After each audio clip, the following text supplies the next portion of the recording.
Bonjour à tous. Première conférence de la journée sera présentée par Hélène Leblanc, ici présente, qui est membre du CELACANT depuis 2020. Elle s'intéresse globalement à l'époque et aux traditions allemandes et italiennes des 15e et 16e siècles. Historienne de la philosophie, elle travaille sur les relations entre les escrimeurs et les universitaires entre les 14e et 17e siècles. Aujourd'hui, la conférence portera sur Aristote et Lichtenauer sont dans un bateau. Je lui laisse la parole. Merci Loïc. Bonjour à tous et toutes, et je suis contente d'ouvrir ces conférences pour Marquise Attaque. Est-ce que vous m'entendez bien? Est-ce que j'ai besoin de coller le micro comme ça ou est-ce que ça va? Ça va, bon. Du coup, Aristote et Lichtenauer sont dans un bateau. Est-ce que vous voyez bien aussi? Non, pas vraiment. La question c'est est-ce que c'est pas trop flou? Ça va, ok. Du coup, le titre, c'est une blague, évidemment. L'idée, c'est qu'il y en a un qui tombe à l'eau et puis après, il y en a quelqu'un qui se fait mal. Mais tout ça, c'est pour vous parler du rapport entre la philosophie et l'escrime au XVe siècle. Je vais me concentrer exclusivement sur le XVe siècle parce que sinon, c'est trop gros. Et du coup, ça permet de présenter un peu mes recherches depuis quelques années, qui combinent l'histoire de la philosophie et puis l'histoire de l'escrime, et notamment l'étude de la culture philosophique des maîtres d'armes, des escrimeurs et des auteurs de traités, en faisant bien attention au fait que ces trois catégories de personnes ne sont pas forcément les mêmes. Et auteurs de traités, donc de traités d'escrime, en rappelant que c'est un corpus qui est hétérogène. Donc on regroupe sous ce nom-là, mais il y a des choses qui sont très très différentes les unes des autres là-dedans. Donc on parle de ce corpus plus en général comme de livres de combat. Donc on peut dire traité d'escrime ou livre de combat plus en général. Les livres de combat, c'est un calque de l'allemand Fechtbücher parce que surtout au XVe et au XIVe, une grosse partie de ce corpus est en allemand. Ça change après, mais pour ces siècles-là, c'est comme ça. Alors évidemment, il y a une bonne partie d'entre vous qui connaît déjà bien les caractéristiques de ce corpus. Ce sont des textes qui parlent de technique. Du coup, on va les différencier en partie au moins des traités sur le duel, qui vont plutôt affronter ces questions-là d'un point de vue moral ou judiciaire. On va les différencier aussi, par exemple, des traités qui portent sur la stratégie, sur l'ensemble des combats de groupe, au sens où c'est des traités qui vont plutôt se concentrer sur le combat un à un ou quelques-uns à quelques-uns. Voilà. Et du coup, pour rappel, on a des traités qui arrivent fin 13e, début 14e, et puis 15e, on a vraiment le début d'une explosion de manuscrits et puis de premiers imprimés un peu partout, et du coup beaucoup en Allemagne. Alors, mes recherches ont participé à montrer que la mise en écrit des techniques martiales s'élabore via la manipulation de concepts et puis de références philosophiques, et notamment scolastiques. Donc scolastique, je vais dire beaucoup ce mot, c'est la philosophie des écoles et des universités de cette époque-là. Après, on peut avoir pas mal de définitions, mais disons que j'entends ça comme synonyme de philosophie qui est enseignée à l'université et dans les écoles à cette époque-là. Ça parle beaucoup d'Aristote, c'est très lié à la théologie aussi, et voilà. Alors, pour ceux et celles d'entre vous qui se concentrent sur les techniques dans les traités, la question qui se pose, c'est quel rapport? Et en effet, c'est une bonne question, quel rapport entre la philosophie et puis les techniques d'escrime qui sont décrites. Alors, du coup, sur ça, il faut dire deux choses. D'abord, qu'on étudie des techniques, mais que justement le fait d'avoir mis par écrit ces techniques est en soi un acte historique qui est particulier. Il s'agit de diffuser, de communiquer et de laisser une trace durable, très très durable en fait, vu que ça nous est parvenu. C'était pas nécessairement l'intention des auteurs à l'époque, mais en tout cas ça a été suffisamment durable. Et il s'agit aussi de situer la technique dont on parle, donc qui est mise par écrit, dans une classification des connaissances en général. C'est ce que les auteurs veulent faire dans beaucoup de cas. Et du coup, pour les époques concernées, la connaissance, c'est la philosophie. C'est-à-dire la philosophie a un sens beaucoup plus général que quand on dit philosophie aujourd'hui. Philosophie, c'est un espèce de synonyme pour connaissance. Okay. Du coup, il faut bien se poser les questions qui étaient listées dans la description de cette conférence. Quelle culture philosophique les auteurs de livres de combat mobilisent-ils? Fiore a-t-il raté ses diplômes à l'université? L'auteur du 32-27A a-t-il une opinion tranchée sur la métaphysique d'Aristote? Pietro Monte est-il un bon théologien? Et est-il possible que l'un d'entre eux se soit dit en écrivant qu'il écrivait en fait de la philosophie et pas de l'escrime? Je ne vais pas vraiment répondre à toutes ces questions. Tellement dommage. Alors, les références philosophiques qui fourmillent dans les traités ont été repérées. Et c'est pas moi qui l'ai fait. On a vite vu, par exemple, que le premier texte sur l'art du combat que l'on connaisse en Europe, donc le manuscrit Royal Armories 1.33, qui date de la fin du XIIIe, début XIVe, fait référence à une culture scolastique logique, très en général. On cite aussi très souvent le manuscrit Nuremberg 32-27A pour son utilisation de la doctrine de l'opposition et sa référence, qui est incorrecte en l'occurrence, au traité de l'interprétation d'Aristote. C'est l'une des références les plus explicites qu'on ait et les plus précises qu'on ait à Aristote dans les traités de cette époque-là, et donc du coup ça a été vite repéré et c'est très important. Et puis on a, donc ça c'est encore pour le 32-27A,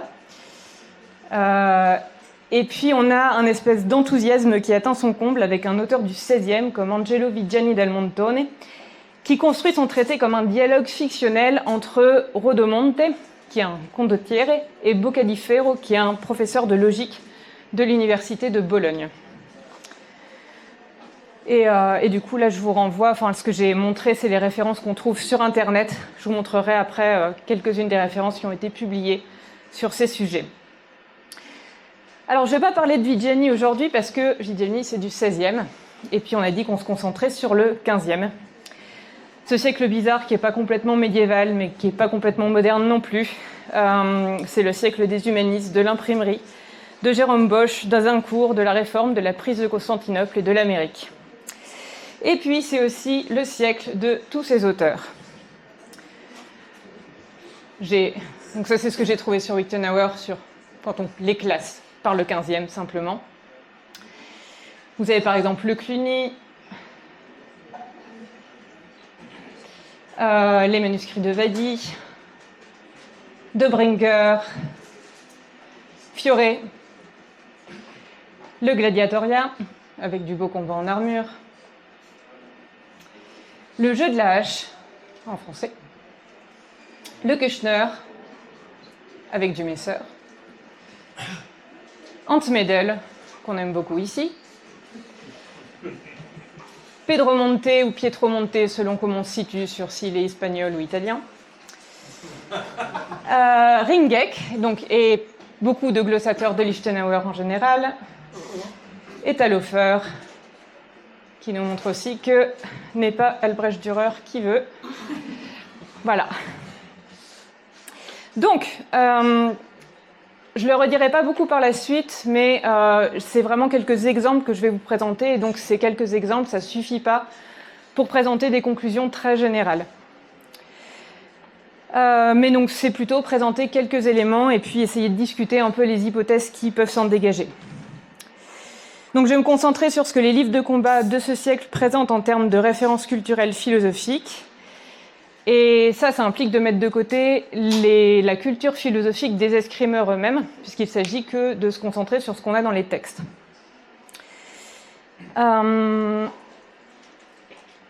Donc, pardon, je vais procéder, donc ça c'est encore à nouveau les textes. Voilà. En étudiant, du coup, les témoins d'une culture philosophique scolastique, donc celle qu'on trouve dans les écoles et les universités, qui se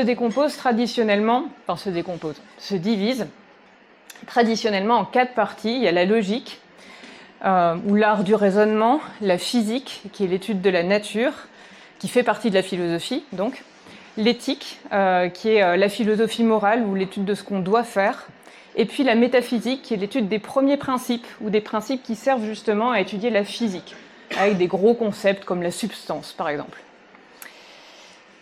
Donc, on a d'abord, substance, ça te fait rire?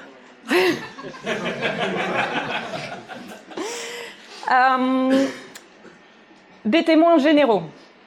D'abord, on a des traités où on a une dynamique maître-élève qui est essentielle à la structure même du traité. Et ça, c'est quelque chose qui apparaît, par exemple, de façon évidente chez Fiore, où en plus, on a tout un prologue où Fiore va parler du fait qu'il a étudié l'art de l'escrime autant, et il fait une comparaison, que quelqu'un qui aurait étudié à l'université dans toutes les disciplines possibles. Donc on a vraiment l'idée que le savoir de l'escrime qu'on va transmettre, c'est un savoir qui est légitime, qui est digne d'étude et qui est comparable en cela à des savoirs qui sont enseignés de façon institutionnelle dans les écoles et les universités. Et ensuite, la deuxième chose, de façon générale, c'est la culture du commentaire. Ça, c'est un truc qu'on va trouver plutôt dans l'escrime germanique, avec tout ce qui est glose à Lichtenauer. Donc, vous savez sans doute, mais Lichtenauer, c'est lui. Donc c'est ce maître dont on ne sait pas vraiment s'il a existé ou non, mais en tout cas dont dérive toute une tradition de glosateurs qui a produit des textes ou qui est simplement cité comme faisant partie de la communauté de Lichtenauer. Donc là, je vous ai mis ce qui est disponible sur Lichtenauer également. Là, c'est la zone plus ou moins où il se situe. Et l'échelle temporelle sur laquelle on peut à peu près les situer. Voilà. Et du coup, dans cette idée-là, donc comme on a le poème de Lichtenauer auquel réfèrent les glossateurs et les glossateurs qui commentent, on a une idée de référence et de constitution d'une tradition. Et de constitution d'une tradition qui est conscientisée. C'est-à-dire, on sait qu'on est en train d'écrire sur quelque chose d'autre. Et on réfère à une espèce d'autorité originelle. Et donc, dans cette idée-là, Lichtenauer joue un peu le rôle que Aristote a joué pour la philosophie scolastique. C'est-à-dire, où c'est une philosophie, pareil, qui est une philosophie de commentaire, où on réfère à Aristote comme à une autorité originelle en le commentant. Ce qui fait que dans mon titre, ils étaient dans le même bateau. Et ça, c'est important parce qu'Aristote, c'est vraiment l'autorité par excellence en philosophie. Quand, par exemple, dans des textes de philosophie de cette époque, vous avez, comme le dit le philosophe, c'est Aristote. Alors, je reprends la quadripartition dont j'avais parlé au début et je commence par la logique. Donc, la logique a une place tout à fait privilégiée dans les livres de combat. D'abord parce que c'est la discipline par laquelle tous les étudiants vont commencer. Donc, ça fait que quelqu'un qui a été à l'université, même un tout petit peu, il connaît de la logique. Et puis aussi parce que la logique, à cette époque-là, elle se pratique avec des exercices qui sont des exercices de dispute, où du coup, on va défendre une position, essayer d'argumenter contre quelqu'un qui va jouer le rôle de l'opposant. Et du coup, là, on va retrouver une espèce de dynamique qui est oppositionnelle, qui va être très similaire à l'escrime. Ce qui fait que même dans les traités de logique, on va retrouver des références au combat. Donc il y a quelque chose qui se co-constitue de la logique à l'escrime et de l'escrime à la logique. Alors, dans les traités d'escrime, le meilleur exemple de référence explicite, c'est donc ce texte du 32-27a, qui est un des textes les plus anciens de la tradition lichtenauerienne, et où il cite donc Aristote et l'ouvrage Périherménéiès, donc de l'interprétation, qui est un traité qui fait partie donc de la logique aristotélicienne, qui est arrivé en Europe avant même le XIIIe siècle, donc qu'on connaît depuis longtemps. Donc, il y a eu beaucoup d'hypothèses sur l'origine de cette citation, parce que le problème, c'est que cet extrait, donc, où l'auteur dit que les contraires placés l'un près de l'autre brillent davantage, ou les contraires s'aiment, pour ensuite développer toute la doctrine du fort contre le faible qui va fonctionner en escrime, au croisement des épées. Le problème, c'est que dans le traité d'Aristote, on ne trouve pas cette citation. Et donc, du coup, forcément, on a beaucoup cherché pour savoir où est-ce que ça pouvait se trouver chez Aristote. Alors, moi, mon idée, c'est que c'est dans la rhétorique, ou plutôt c'est dans un commentaire à la rhétorique qui a été beaucoup diffusé et puis qu'on peut retrouver à peu près la formule latine qui est utilisée. Mais je vous mets ici quelques autres références pour diverses autres possibilités d'interprétation. Il y a Kendra Brown aussi qui a proposé une autre possibilité de référence pour cette citation. Alors, outre ce genre de référence explicite, il faut noter l'importance d'emprunts plus généraux, qui sont probablement les plus nombreux, mais du coup, comme ils sont plus généraux, comme c'est pas Aristote dit dans tel traité, c'est plus difficile à repérer. Et donc, on peut citer par exemple l'anonyme maître Johannes Lichtenauer combattant un cheval, que Daniel Jacquet a identifié comme étant une référence aux catégories aristotéliciennes.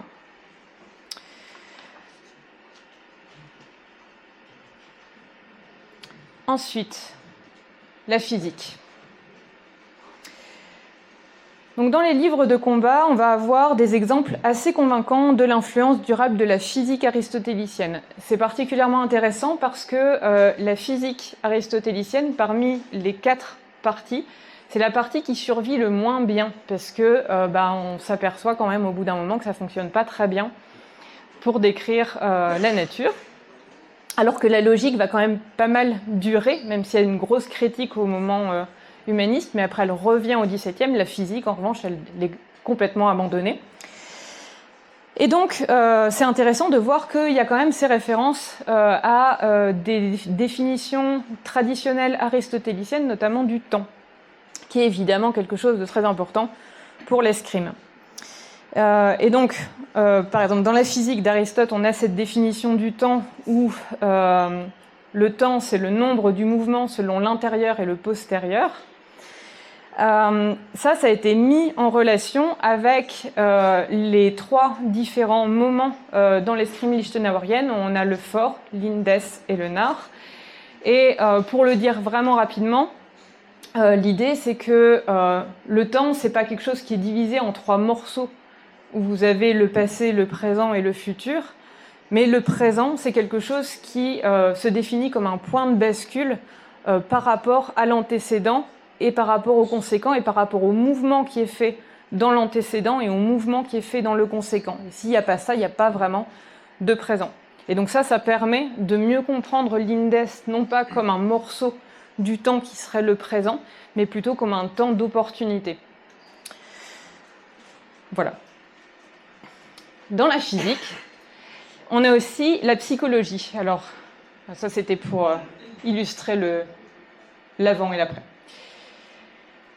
La psychologie, ça peut nous paraître bizarre de la mettre dans la physique, mais en fait c'est simplement parce que on est des êtres de la nature et du coup la façon dont on fonctionne est comprise dans cette étude-là. Et donc tout ce qui va être étude de la sensation, étude de l'imagination, étude de l'intellect, ça va faire partie de la psychologie. Et donc, dans les traités, on va trouver différentes références à la psychologie scolastique aristotélicienne. C'est une question qui a été étudiée notamment par Minte Pietersma dans Achille et Marozzo, où je ne vais pas trop en parler parce que c'est du XVIe, mais quand même, où du coup, il explique que, donc Marozzo, qu'on doit accorder la victoire dans un cas où il y a 2 combattants qui se touchent simultanément et il y en a un qui perd son nez et l'autre qui perd son œil, qu'on doit, ça c'est triste, on doit accorder la victoire à celui qui perd son nez parce que l'œil c'est une partie plus noble. La vue est une partie plus noble, est une fonction plus noble de l'âme, par rapport à l'odorat, et du coup, c'est celui qui perd le moins qui gagne. Voilà. C'est un raisonnement contestable, mais enfin c'est un raisonnement quand même. Alors, pour revenir au XVe, on a le cas de Pietro Monte, qui est, donc j'ai dit tout à l'heure, j'ai fait allusion en disant qu'on ne savait pas bien s'il était espagnol ou s'il était italien, que c'était un sujet de discussion. Un sujet de discussion. Et où surtout il y a beaucoup de Pietro Monte dans Pietro Monte. Il aurait été donc condottiere au service de Milan, personnage du courtisan de Castiglione, auteur de traités rédigés à la fin du XVe, et puis il aurait aussi appris à Léonard de Vinci à jouer aux fléchettes, ce qui fait quand même beaucoup.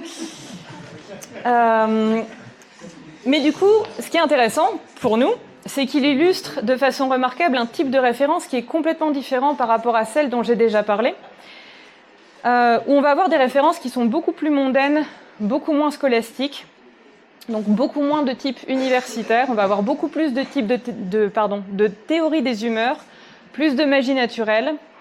Les Collectanea contiennent par exemple de très longs passages sur les humeurs qui aboutissent à un classement des attitudes martiales selon les nationalités.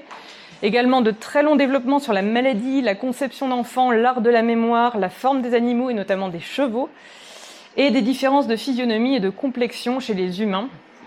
Et ça nécessiterait évidemment un travail vraiment approfondi sur les références philosophiques chez Pietro Monte lui-même. À noter que c'est un auteur qui est quand même suffisamment hétérogène pour avoir produit aussi un traité sur la conception de la Vierge Marie, qui pourrait, ça m'a été proposé comme hypothèse, décider enfin sur la question de savoir s'il était italien ou espagnol, parce que les Italiens et les Espagnols avaient des avis contrastés sur la question. Voilà. Passons à l'éthique. Alors, il me reste combien de temps encore ? 47, ça va. L'éthique, c'est un sujet difficile parce que longtemps, l'éthique a été une sorte de parent pauvre pour le curriculum scolastique. C'est-à-dire, on n'en fait pas beaucoup. Une des raisons pour ça, c'est que, en fait, une grosse partie des sujets qui sont traités en éthique, donc qu'est-ce qu'on doit faire, c'est traité dans la partie qu'on fait après la théologie, c'est-à-dire après la philosophie, c'est-à-dire la théologie. Et ça va se retrouver aussi par rapport à l'escrime et au combat en général, dans le fait que le duel, par exemple, on va avoir certaines questions sur le duel qui vont être traitées en théologie morale et pas en éthique. Généralement, on peut dire que la plupart des livres de combat véhiculent un système axiologique, donc un système de valeurs. Il y a peu de techniques pures. C'est rare les traités où on va parler de techniques sans absolument faire allusion à de l'éthique, à des valeurs morales. Les traités prônent des valeurs qui sont largement partagées bien au-delà des cercles aristocratiques, et parmi lesquels figurent en premier lieu, sans grande surprise, l'honneur, la virilité, la défense privée, la justice, le courage, la force et la compétence physique. Par conséquent, les livres de combat font référence à un art chevaleresque, aux vertus du combattant, ce qu'on retrouve par exemple chez Fiore. Mais il faut bien distinguer ce type de référence plutôt générale des développements théoriques éthiques dans les livres de combat, qui font plus explicitement écho à la culture philosophique institutionnelle de la même époque. Bien que le corpus de duel soit différent de celui des livres de combat, il n'est pas rare que les genres se recoupent l'un avec l'autre, notamment parce qu'il y a quand même certains livres d'escrime qui comprennent des sections sur le duel, comme c'est le cas chez Marozzo. Plus tardivement, c'est d'ailleurs là qu'on trouvera le plus de références à la philosophie scolastique morale, mais ça c'est plus pour le XVIIe siècle. Marozzo. Et puis donc je vais finir avec la métaphysique, donc ce qui donne des concepts pour la physique, dit vraiment très grossièrement. En général, la physique aristotélicienne, c'est ce qui va fournir des clés conceptuelles qui ont été utilisées dans différents contextes. 10 minutes. Par exemple, la substance et l'accident. Comme la substance, ça avait l'air de faire rigoler. Mais aussi la théorie et l'expérience. Et du coup, donc c'est des concepts qui sont développés en métaphysique, mais qui vont être utilisés bien plus largement et qui vont dépasser largement le cadre des écoles et des universités. On peut par exemple comparer ce passage de la métaphysique d'Aristote. Donc, ceci dit, au regard de la pratique, l'expérience ne semble en rien différer de l'art, et même nous voyons les hommes d'expérience obtenir plus de succès que ceux qui possèdent une notion sans l'expérience. avec le 32-27A, où on peut lire « L'exercice vaut mieux que l'art, car l'exercice peut suffire sans l'art, mais l'art ne suffit jamais sans l'exercice ». Donc les deux textes véhiculent l'idée que l'expérience, c'est une forme de connaissance qui est précieuse et légitime, et que d'une certaine manière, le savoir-faire, c'est plus que la simple application d'une recette. C'est une idée qui a une longue histoire et qui a connu beaucoup de développement. Du coup, il n'est pas du tout question de dire que l'auteur du 32-27A a dans la tête exactement cet extrait de la métaphysique d'Aristote. Il a pu aussi la trouver ailleurs. Mais ça dit quand même que le texte aristotélicien est probablement perçu comme une sorte de point de référence par rapport à cette discussion sur l'expérience, l'art, la pratique. Par ailleurs, la citation du 32-27A se situe dans une constellation de passages des livres de combat où l'articulation de l'art et de l'expérience s'insère dans une réflexion sur les compétences naturelles et artificielles. Je ne vais pas lire la citation de Vadi ici parce qu'elle est beaucoup trop longue, mais c'est pour vous montrer que les textes sont très très nombreux sur ce sujet-là, notamment dans le corpus italien, et qu'il est plus difficile de retracer l'origine précise des références, tant cette discussion sur la pratique, la technique et l'expérience est centrale à ce moment, et pas seulement pour l'escrime. Par exemple, quand on regarde les traités de peinture, c'est aussi une discussion qui est très très présente. Alors, je vais passer à la partie conclusive, où l'idée c'est de questionner un espèce de diptyque où on aurait chez les Allemands des références très scolastiques, très universitaires, et chez les Italiens des références plutôt humanistes, qui seraient plus mondaines, etc. Plus diffuses aussi, plus hybridées avec d'autres choses que de la philosophie universitaire. Alors c'est un contraste qui est apparent, qui à mon avis doit être pris avec beaucoup de pincettes. Aussi parce que je me suis reposée que sur quelques exemples, donc encore une fois c'est difficile de tirer des conclusions générales à partir de là. Mais c'est quand même une espèce de tendance qui s'annonçait déjà au XIVe, puis qu'on va retrouver au XVIe. Alors évidemment, on a un peu envie, si on constate ce contraste, de faire correspondre ça avec des profils d'auteurs.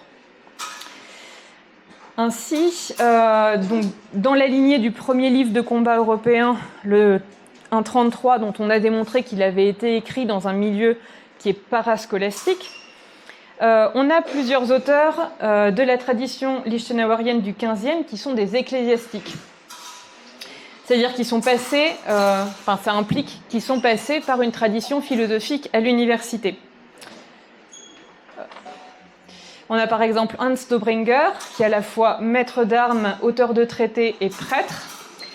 On a aussi Johannes Le Kuchner de Nuremberg, auteur de traités sur le Messer, mais dont on sait qu'il a été inscrit en faculté de théologie.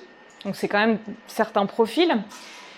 Alors que chez les Italiens, on va avoir des profils d'auteurs qui sont plus militaires, si on pense à Fiore par exemple. Et il semble écrire plutôt pour une aristocratie militaire, justement, érudite et typique de la fin du Moyen-Âge. Donc des profils plus de comte d'Ottieri qui utilisent plus vite des mathématiques, des références à l'alchimie, à la médecine, etc.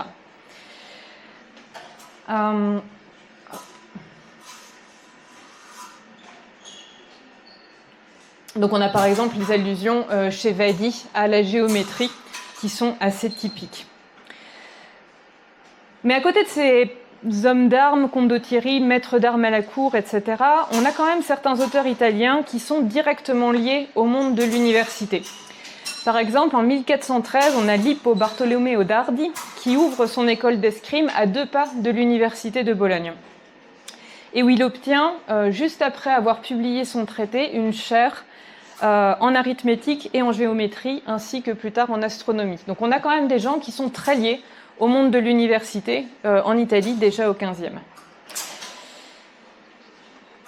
Alors le contraste demeure cependant avec l'espace germanique, en ce que les formations universitaires qu'on peut repérer chez les maîtres d'armes dans cet espace germanique concernent davantage la philosophie et la théologie, alors que chez les Italiens, on a plus un intérêt pour la géométrie, l'astronomie en tant que rattachée à la géométrie, ce qui n'est pas totalement absent du corpus allemand, mais dans une mesure bien moindre.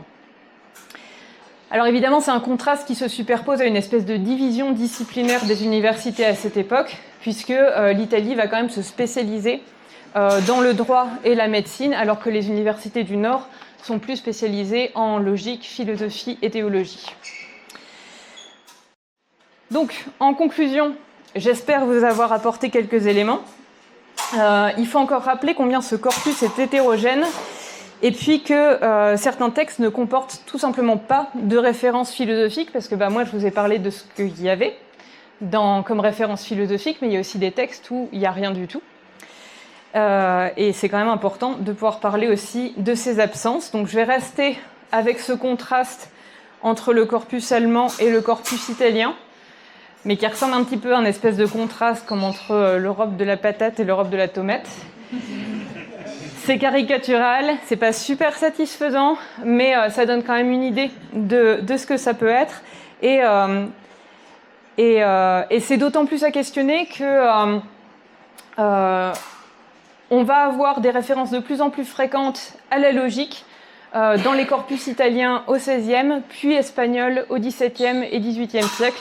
Et donc ça amène encore plus de questions, mais évidemment, c'est une autre histoire. Merci.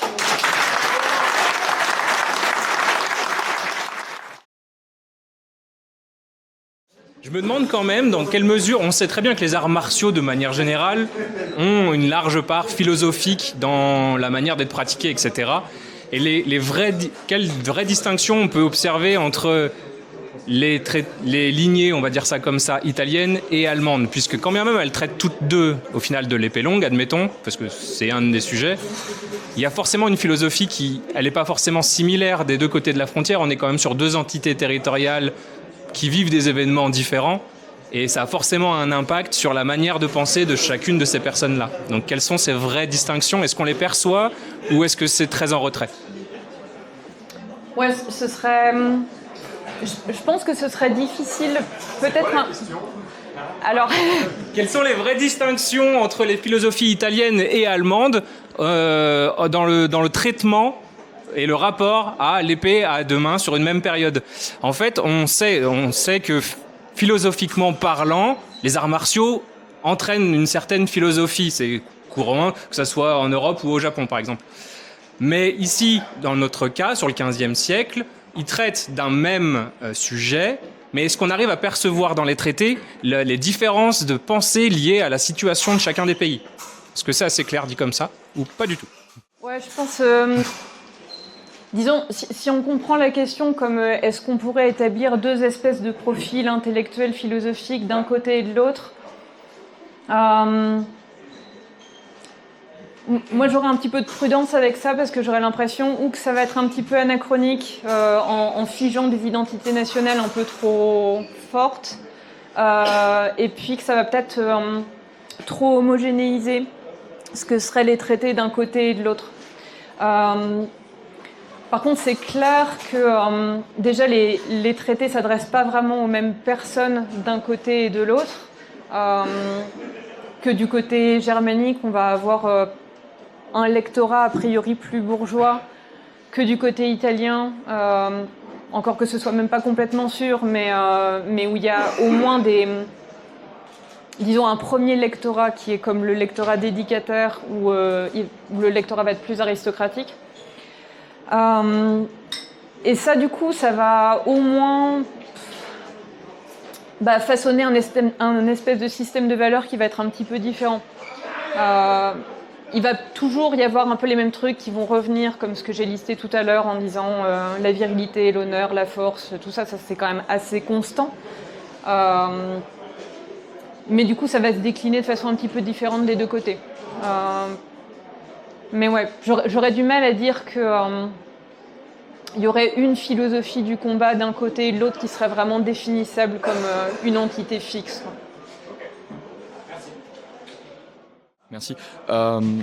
J'avais lu le livre de James Hackett et Farrell, Swords and Society, qu'il y a pas mal de gens qui ont du coup déjà croisé, dans lequel effectivement je trouvais que le corpus d'enseignement de Aristote à l'université, on trouvait la partie de l'éthique, avec l'éthique à Nicomaque, vachement à la fin, et peut-être, comme tu l'as dit, on manque d'approfondissement là-dessus. J'avais une question par rapport à ça, dans la question donc des valeurs morales.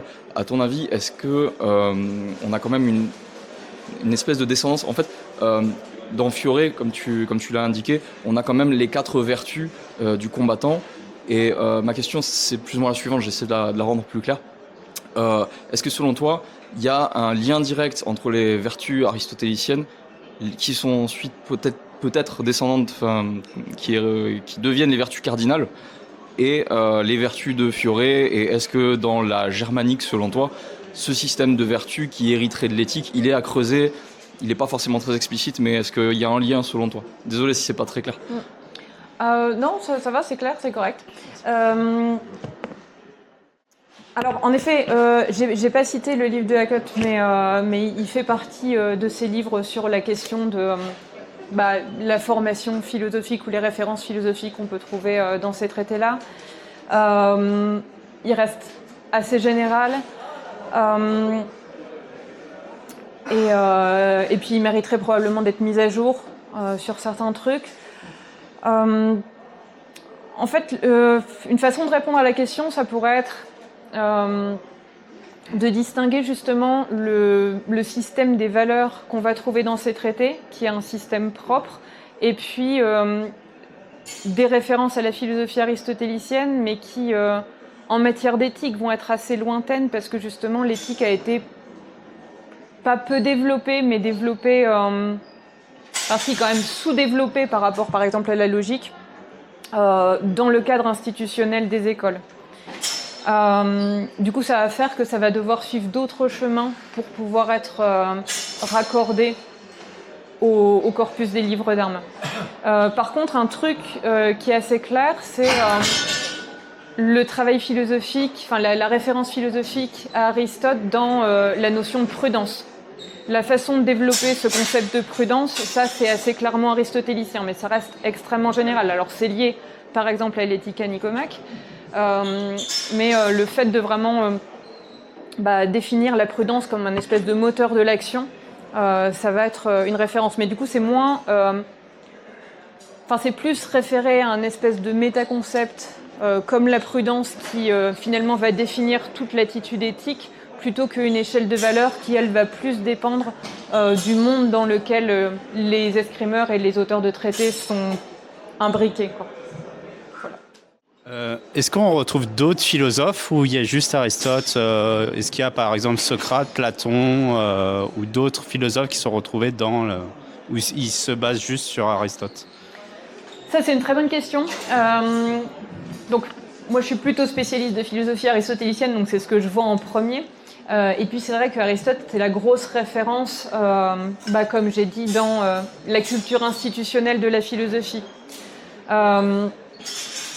Donc les autres références, c'est pas qu'il va pas y en avoir du tout, mais elles vont en avoir un autre statut au sens où ce sera un peu plus lointain, où ce sera un peu plus, il y aura plus de filtres, c'est-à-dire on va avoir un peu plus de mal à les voir parce que en tout cas, pour le 15e, on va moins trouver de textes où quelqu'un dira, comme Aristote l'a dit dans son traité, truc. Par contre, on va avoir, alors plus au 17e, par exemple, notamment dans des traités espagnols, énormément de références à de la philosophie, y compris institutionnelle, mais de cette époque-là, ou du siècle juste avant, donc du 16e. Et donc là où les auteurs vont citer des philosophes qui sont vraiment contemporains, qui ne sont pas très très connus en général parce que c'est des philosophes qu'on a un peu perdus dans le canon, mais du coup on va avoir d'autres types de références philosophiques. On va avoir aussi des références plus générales, mais pareil, ce sera plus 16e et encore plus 17e à Platon,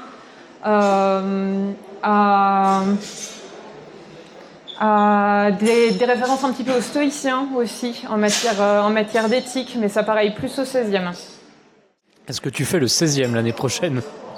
Est-ce que je fais le 16e l'année prochaine? Oui, ce serait bien.